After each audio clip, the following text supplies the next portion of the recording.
Students, welcome to economics with Ejaz. आज के session में हम द थियरी ऑफ डिमांड और द लॉ ऑफ डिमांड के मुतालिक मल्टीपल चॉइस क्वेश्चंस डिस्कस करेंगे। तो चलिए हम पहला क्वेश्चन लेते हैं। हमारा पहला क्वेश्चन है demand for a commodity refers to, यानी कि डिमांड हम किसे कहते हैं इकोनॉमिक्स में।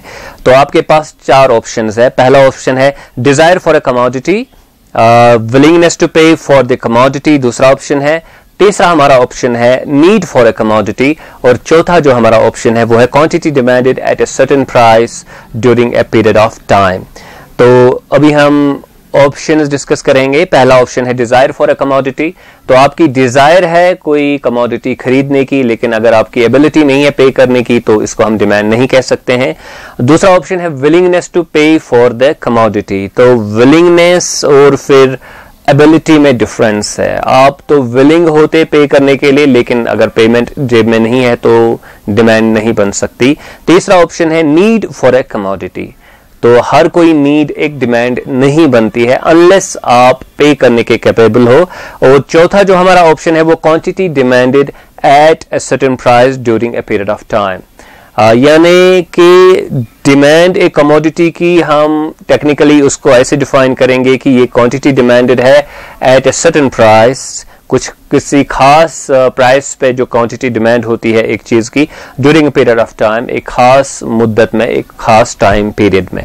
तो हमारा जो यहाँ पे सबसे अप्रोप्रिएट ऑप्शन है वो डी ऑप्शन है, क्योंकि जब हमने डिमांड डिफाइन करनी होती है कमोडिटी की तो हम यही कहेंगे quantity demanded eight a certain price during a period of time, यानी एक पर्टिकुलर प्राइस के अगेंस्ट आप कितना खरीदना चाहते हैं किसी खास टाइम पीरियड में। हमारा दूसरा क्वेश्चन है according to the demand function. Demand function दी हुई है quantity demanded is a function of price of the commodity यानी PX, a price of other commodities यानी पीओ, और फिर वाई है यानी इनकम ऑफ द कंज्यूमर। तो हमने ये बताना है कि विच factors determine demand of a commodity. एक कमोडिटी की डिमांड इनमें से कौन डिटरमाइन करता है। तो हमारे पास पहला ऑप्शन है px, price of the commodity, दूसरा है प्राइस ऑफ अदर कमोडिटीज, तीसरा है इनकम, और फोर्थ जो हमारा ऑप्शन है डी पार्ट वो है ऑल ऑफ द अबव। तो जैसे कि हम जानते हैं कि ये सब फैक्टर्स जो है वो एक कमोडिटी की डिमांड डिटरमाइन करते हैं। इस चीज को हमने द थ्योरी ऑफ डिमांड के इंट्रोडक्शन में स्टडी किया। तीसरा जो हमारा क्वेश्चन है वो है कि in the cardinal utility theory the law of demand is derived from. देखिए हमारे पास कार्डिनल यूटिलिटी थ्योरी है, फिर इंडिफरेंस कर्व थ्योरी है, दोनों में हम जो है डिमांड को डिराइव करते हैं, लॉ ऑफ डिमांड डिराइव करते हैं। तो आपने ये बताना है कि कार्डिनल यूटिलिटी थ्योरी में हम लॉ ऑफ डिमांड या डिमांड कर्व कैसे डिराइव करते हैं। तो आपके पास चार ऑप्शंस है। पहला है इनकम कंजप्शन कर्व, दूसरा है प्राइस कंजप्शन कर्व, तीसरा है equilibria point is between marginal utility and price, और चौथा जो हमारा ऑप्शन है वो है बजट लाइन। तो जैसा कि यहाँ पे कार्डिनल यूटिलिटी थ्योरी की हम बात कर रहे हैं तो इनकम कंजप्शन कर्व जो है वो हम इंडिफरेंस कर्व थ्योरी में डिस्कस करते हैं, प्राइस कंजप्शन कर्व भी वहां पर डिस्कस करते हैं, फिर बजट लाइन भी रिलेटेड है विद इंडिफरेंस कर्व अप्रोच।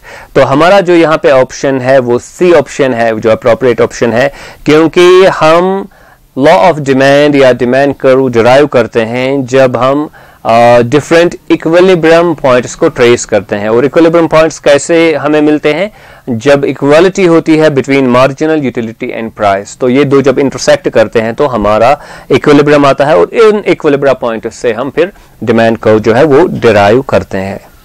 चौथा जो हमारा क्वेश्चन है वो है कि in the indifference curve theory the law of demand is derived from. तो अब इंडिफरेंस कर्व थ्योरी की बात यहां पे हो रही है, तो कहां से हम लॉ ऑफ डिमांड डिराइव करते हैं।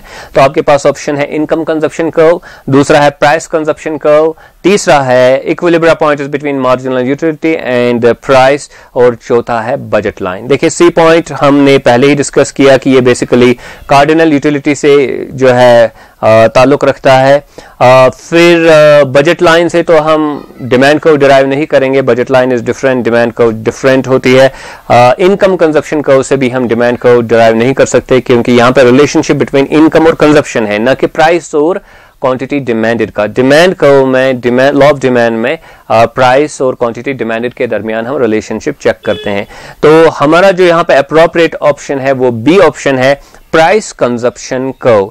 तो बुनियादी तौर पर हम प्राइस चेंज करते हैं, बजट लाइन शिफ्ट होती है और फिर हम ये देखते हैं कि जो डिफरेंट इक्विलिब्रियम पॉइंट्स है उन पे प्राइस कितना है और क्वांटिटी डिमांडेड कितनी है, तो उसको हम अलग से ग्राफ पे ट्रेस करते हैं, उनका अलग से ग्राफ बनाते हैं, तो फिर उससे हमारा लॉ ऑफ डिमांड या डिमांड को हम उससे डिराइव करते हैं।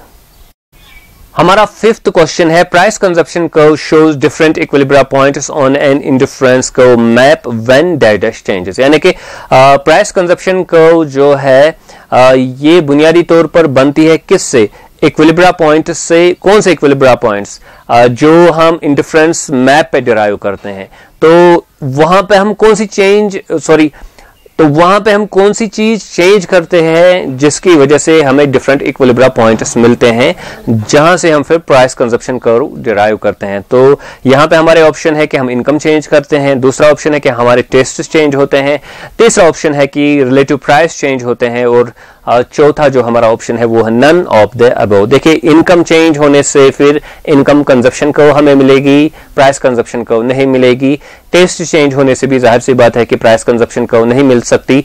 तो ये रिलेटिव प्राइसेस हैं जो चेंज होने की वजह से हमारी बजट लाइन शिफ्ट होती है। शिफ्ट क्या, उसमें एक साइड में बेसिकली शिफ्ट आता है, वो चेंज हो जाती है। तो वहां से चूंकि प्राइस हमने चेंज किया, नए इक्विलिब्रियम पॉइंट्स आ गए नई इंडिफरेंस कर्व के साथ, तो फिर हम उन पॉइंट्स को कनेक्ट करके इक्विलिब्रियम पॉइंट्स को कनेक्ट करके प्राइस कंजप्शन कर्व जो है वो वहां से हासिल कर। तो नन ऑफ द अबव भी हमारा ऑप्शन नहीं है, तो सी हमारा बेसिकली ऑप्शन है कि रिलेटिव प्राइसेस जब चेंज होंगे। हमारा जो सिक्स्थ क्वेश्चन है वो है कि the quantity of a commodity varies according to the law of demand. यानी कि लॉ ऑफ डिमांड के मुताबिक क्वांटिटी कैसे वेरी होती है एक कमोडिटी की, डायरेक्टली विद इट्स प्राइस, यानी कि प्राइस अगर इंक्रीज हो रहा है तो क्वांटिटी भी इंक्रीज हो रही है, इनवर्सली विद इट्स प्राइस, यानी कि प्राइस इंक्रीज हो रहा है तो क्वांटिटी डिक्रीज हो रही है, inversely with the income of the consumer, यानी कि इनकम इंक्रीज हो रही है और क्वांटिटी कंज्यूमर की डिक्रीज हो रही है, directly with the price of substitutes, यानी कि प्राइस ऑफ सब्स्टिट्यूट्स जो है अगर वो इंक्रीज होंगे तो हमारी डिमांड जो है वो भी इंक्रीज होगी। तो इनमें से लॉ ऑफ डिमांड के मुताबिक कौन सा ऑप्शन सही है, तो हम यहां जान सकते हैं कि क्वांटिटी एक कमोडिटी की वेरी होती है inversely with the price of the commodity. तो ये हमारा बी ऑप्शन सही ऑप्शन है इन ऑप्शंस में से। हमारा सेवेंथ क्वेश्चन है the law of demand states. Law of demand हमें क्या बताता है, other things remaining the same. Ceteris paribus की असम्पशन पहले हम रखते हैं। तो ceteris paribus, the higher the price of a good the larger is the quantity demanded, ये हमारा पहला ऑप्शन है। दूसरा ऑप्शन है कि the higher the price of a good the smaller is the quantity demanded. तीसरा ऑप्शन है the larger the quantity demanded the higher will be the price। चौथा हमारा ऑप्शन है the smaller the quantity demanded the higher will be the price। तो ये हमारे मुख्तलिफ options है कि लॉ ऑफ डिमांड को हम कैसे स्टेट करेंगे। पहले हमने रखना है सेटिरस पैरिबस, यानी कि other things remain the same. तो यहाँ पे जो हमारा सही ऑप्शन है वो बी ऑप्शन है, क्योंकि जब प्राइस इंक्रीज होगा एक कमोडिटी की तो उसकी क्वांटिटी कम डिमांड की जाए, यानी कि प्राइस की वजह से हम क्वांटिटी कम कंज्यूम करते हैं इस प्रोडक्ट की। तो higher the price of a good, जितना ज्यादा प्राइस होगा लार्जर द क्वांटिटी डिमांड। ऐसा तो नहीं होगा कि ज्यादा क्वांटिटी डिमांड होगी, तो पहला ऑप्शन सही नहीं है। सी ऑप्शन पे आइए, the larger the quantity demanded the higher will be the price. जितनी आप क्वांटिटी डिमांड करेंगे उतना प्राइस जो है वो आपको ज्यादा पे करना पड़ेगा। तो लॉ ऑफ डिमांड यही नहीं बताता है। The smaller the quantity demanded the higher will be the price. कम क्वांटिटी डिमांड करेंगे तो ज्यादा आपको प्राइस पे करना पड़ेगा, ये लॉ ऑफ डिमांड हमें नहीं बताता है। लॉ ऑफ डिमांड हमें यही बताता है कि the higher the price of the good, जितना प्राइस ज्यादा होगा उतनी कम क्वांटिटी डिमांडेड होगी उस प्रोडक्ट की। हमारा 8th क्वेश्चन है for a particular unit of a good each point on the demand curve reflects. एक खास कमोडिटी के लिए, एक खास गुड के लिए जो डिमांड कर्व होती है, हर पॉइंट कौन सी चीज हमें बताता है, ये क्या रिफ्लेक्ट करता है। तो पहला ऑप्शन है कि the maximum price consumers are willing to pay, यानी कि सबसे ज्यादा प्राइस जो कंज्यूमर देने के लिए तैयार है, यही वही चीज रिफ्लेक्ट करता है जो एक पॉइंट होता है डिमांड कर्व पे। दूसरा है the maximum price consumers are able to pay, सबसे ज्यादा प्राइस जो कंज्यूमर एबल है पे करने के लिए। तीसरा है the maximum price consumers are willing and able to pay. और चौथा हमारा ऑप्शन है the maximum price the producers are ready to accept. तो ये हमारे चार यहाँ पे ऑप्शंस है। तो बात चल रही है डिमांड कर्व की। तो डिमांड कर्व में यहाँ पे जो डी ऑप्शन है वो है प्रोड्यूसर की बात हो रही है। तो ये तो डिस्कस नहीं होगा डिमांड कर्व में, क्योंकि डिमांड कर्व में हम कंज्यूमर को डिस्कस करते हैं। तो डी वाला ऑप्शन हमारा सही नहीं हो सकता। ए वाले ऑप्शन पे आइए, the maximum price consumers are willing to pay. सबसे ज्यादा प्राइस कंज्यूमर जो विलिंग है पे करने के लिए। अब ये मामला है कि अगर वो पे ना कर पाया, विलिंग तो था लेकिन जेब में पैसा नहीं था, तो वो भी हमारा सही ऑप्शन नहीं होगा। ए वाला ऑप्शन नहीं है। बी ऑप्शन है कि the maximum price consumers are able to pay, लायक है पे करने के लिए। तो जरूरी नहीं कि वो पे करेगा, अगरचे वो एबल भी है, क्योंकि वो विलिंग ना हो तो फिर क्या बनेगा। तो सी ऑप्शन हमारा अप्रोप्रिएट ऑप्शन है, क्योंकि यहाँ पे बताया गया है कि the maximum price consumers are willing and able to pay. Willingness भी है, एबिलिटी भी है यहाँ पे, तो इसलिए यही हमारा सही ऑप्शन है। 9th हमारा क्वेश्चन है, generally the slope of A demand curve is. आमतौर पर जो डिमांड कर्व का स्लोप होता है वो क्या होता है। तो ऑप्शन है पॉजिटिव, बी ऑप्शन है 0, सी ऑप्शन है इन्फिनिट और डी ऑप्शन है नेगेटिव। तो जैसा कि हम सब जानते हैं कि डिमांड कर्व का स्लोप आमतौर पर नेगेटिव होता है। हमारा 10th क्वेश्चन है कि the total area under the demand curve of a good measures. जो डिमांड कर्व होती है इसके नीचे वाला जो एरिया है वो क्या मेजर करता है। तो आपके पास ऑप्शन है marginal utility, average utility, total utility, all of the above. हमने अभी टोटल एरिया की बात करनी है, क्योंकि यहां पे लिखा है total area under the demand curve.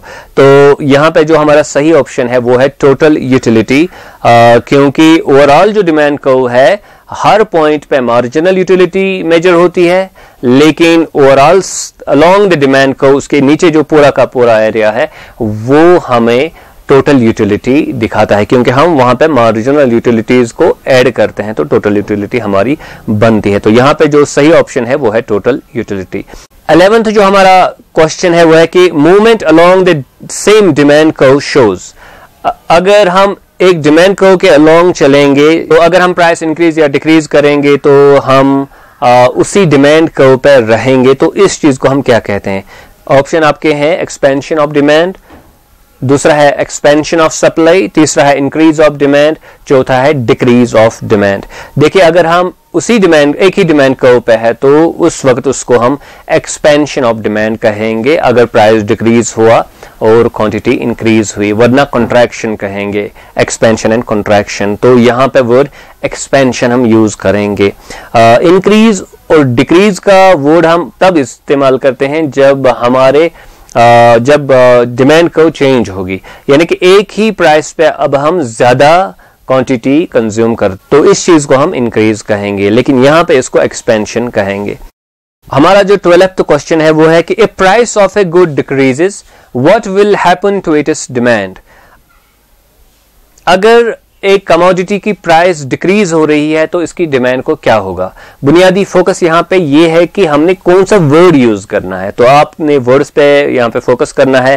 तो प्राइस डिक्रीज हो रहा है तो आपका पहला ऑप्शन है कि क्वांटिटी डिमांडेड इंक्रीज होगी, दूसरा ऑप्शन है क्वांटिटी डिमांडेड एक्सपेंड होगी, तीसरा ऑप्शन है क्वांटिटी डिमांडेड शिफ्ट होगी, चौथा ऑप्शन है नन ऑफ द अबोव। तो अगेन ये बात आप याद रखिएगा कि यहाँ पे वर्ड एक्सपेंड हम यूज करेंगे ना कि इंक्रीज, क्योंकि इंक्रीज तब हम यूज करते हैं जब प्राइस सेम रहेगा लेकिन क्वांटिटी डिमांडेड में इंक्रीज हो रहा है, इजाफा हो रहा है। 13th क्वेश्चन जो हमारा है वो है कि if income of a consumer increases what will happen to demand. अगर इंक्रीज हो रही है अब इनकम तो डिमांड का क्या होगा, इंक्रीज होगी, यह पहला ऑप्शन है। दूसरा ऑप्शन है कि एक्सपेंड होगी, तीसरा है कॉन्ट्रैक्ट होगी, चौथा है नन ऑफ द अबोव। तो यहां पे चूंकि इनकम इंक्रीज हो रही है तो यहां पे जो डिमांड में इंक्रीज हो रहा है उसको हम इंक्रीज इन डिमांड कहेंगे, क्योंकि प्राइस तो सेम रहेगा लेकिन आप ज्यादा अब खरीद रहे हैं उसी प्राइस पे, तो इसको एक्सपेंशन नहीं कहेंगे, इसको इंक्रीज कहेंगे। 14th जो हमारा क्वेश्चन है वो है कि expansion in demand is concerned with. Expansion कब होता है डिमांड में, ये किसके साथ ताल्लुक रखता है।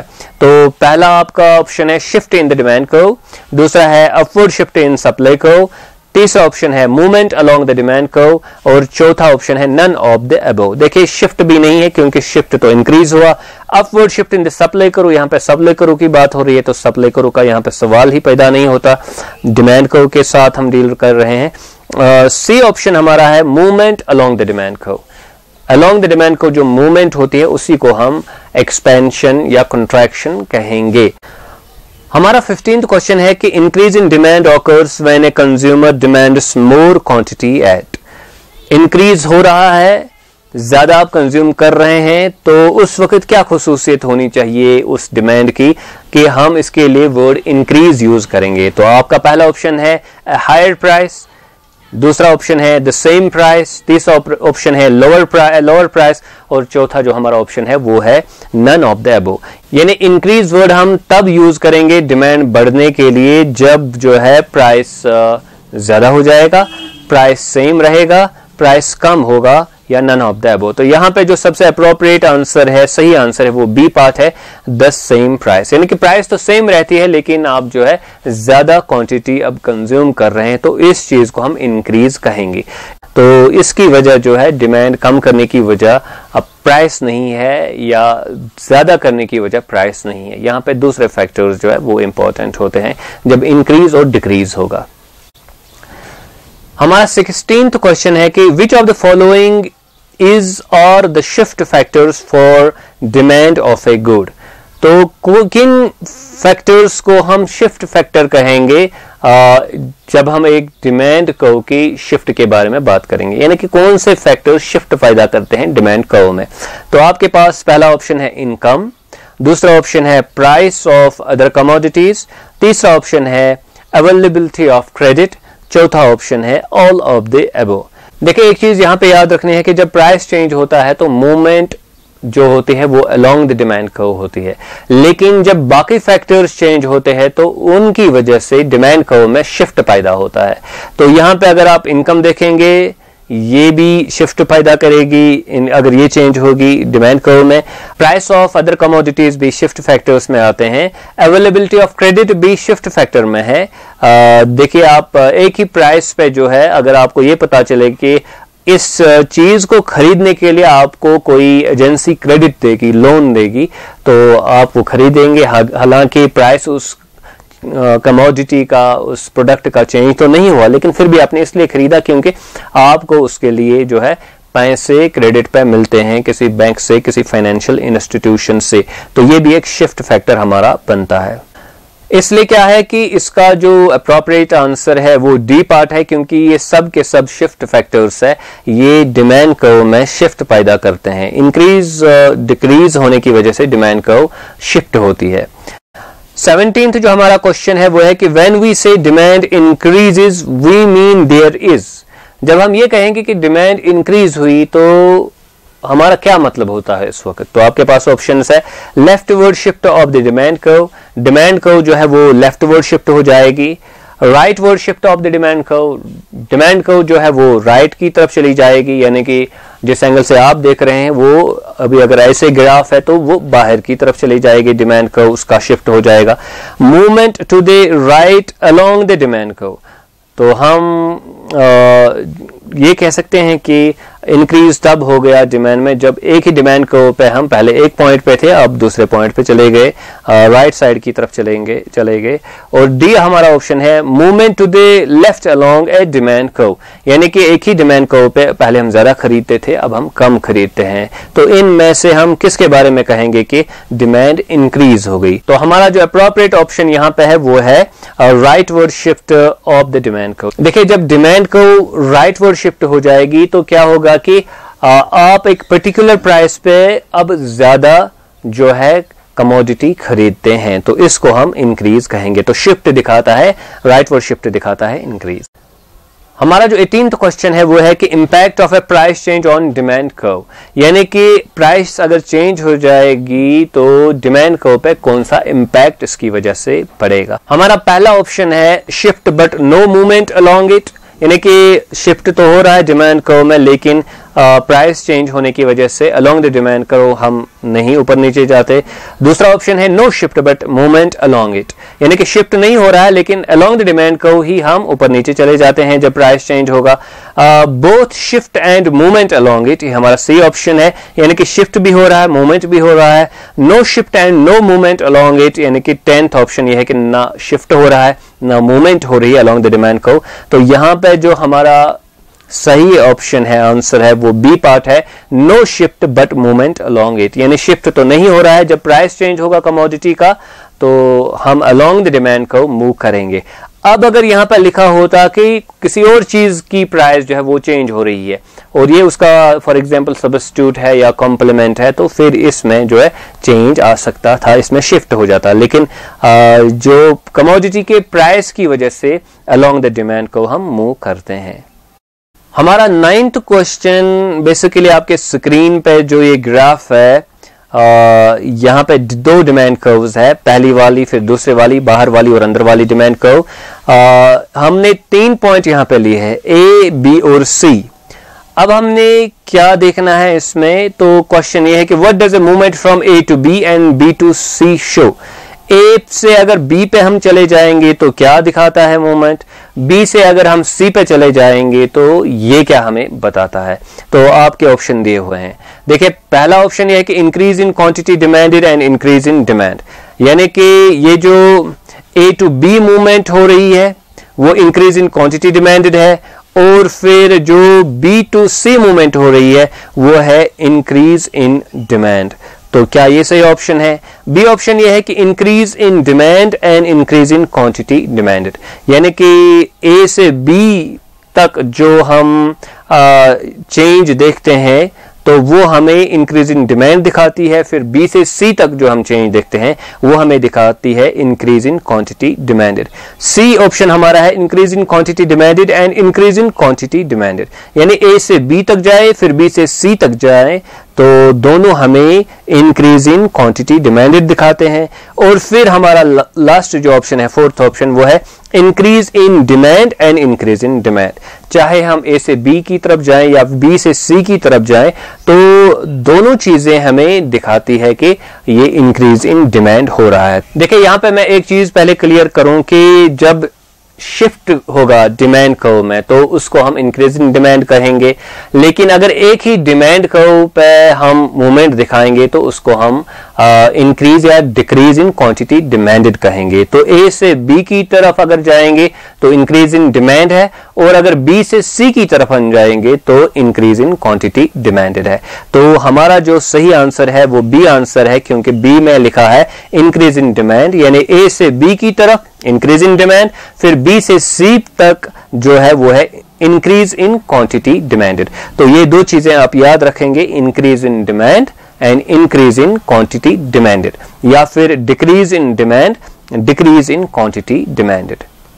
हमारा जो लास्ट क्वेश्चन है वो again related with the same graph है। तो अब हमने क्या दिखाना है, हमने दिखाना है बी टू ए क्या हो रहा है और सी टू बी क्या हो रहा है। तो आप बताइए कि बी टू ए क्या हो रहा है और फिर सी टू बी क्या हो रहा है। तो ऑर्डर में आप देखिए, पहला ऑप्शन है कि बी टू ए हो रहा है decrease in quantity demanded and decrease in demand है सी टू बी। जैसे कि मैंने कहा कि अगर शिफ्ट होगा, एक डिमांड कर्व से हम चले जाएंगे दूसरी डिमांड कर्व पे, तो वहां पे हम कहेंगे इंक्रीज या डिक्रीज इन डिमांड। तो डिक्रीज इन क्वांटिटी डिमांडेड लिखा है पहले में, तो यह हमारा ऑप्शन नहीं हो सकता, क्योंकि हमने पहले देखना है बी टू ए क्या हो रहा है। तो बी टू ए हो रहा है डिक्रीज इन डिमांड। दूसरा ऑप्शन है डिक्रीज इन क्वांटिटी डिमांडेड, अगेन ये भी आंसर नहीं हो सकता, क्योंकि बी टू ए क्या हो रहा है, डिक्रीज इन डिमांड, न कि डिक्रीज इन क्वांटिटी डिमांडेड। तो फिर सी जो ऑप्शन है हमारा वो है डिक्रीज इन डिमांड, तो ये सही हो सकता है, पहला पोर्शन तो सही है, decrease in demand, B to A decrease in demand होता है। फिर हमने ये देखना है कि सी टू बी क्या होता है, तो सी टू बी होता है डिक्रीज इन क्वांटिटी डिमांडेड, लेकिन यहां पे क्या लिखा है, डिक्रीज इन डिमांड। दोनों के लिए डिक्रीज इन डिमांड लिखा है, तो इट मीन्स कि ये हमारा सही ऑप्शन नहीं हो सकता। तो पहले तीन जो ऑप्शन है वो सही ऑप्शन नहीं है। फोर्थ ऑप्शन पे आते हैं, इन्होंने लिखा है कि फोर्थ ऑप्शन में डिक्रीज इन डिमांड, यानी बी टू ए तक आएंगे तो जाहिर सी बात है डिक्रीज इन डिमांड है। फिर C to B जाएंगे तो डिक्रीज इन क्वांटिटी डिमांडेड है, तो ये हमारा फोर्थ ऑप्शन जो है ये सही ऑप्शन है।